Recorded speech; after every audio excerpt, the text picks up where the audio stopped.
Heç düşündünmü? Sadə bir tikə çörək mədəmizdə necə bir möcüzə yaradır? Gəlin birlikdə mədəmizin necə möcüzəvi bir şəkildə işlədiyinə baxaq. Mədəmizdə elə bir turşu var ki, həmin o turşu metalı belə əridər.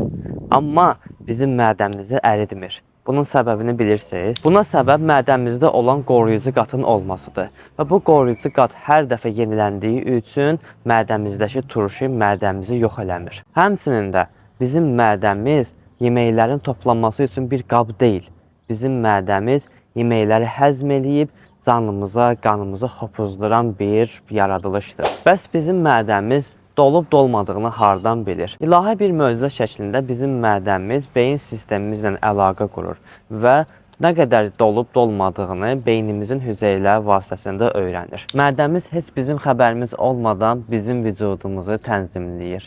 Sanki səssiz, səmirsiz Allah'a zikr edir. İmam Cəfər Sadiq əleyhissalam Müfəzzəlin Tohidi kitabında Müfəzzələ buyurur: Ey Müfəzzəl, mədənin yaradılışı haqqında fikirləş. Hər birimizə aiddir bu cümlə. Mədəmizin, cismimizin yaradılışı haqqında fikirləşək və görək ki, Allah bizim vücudumuzda necə böyük möcüzələr yaradıb.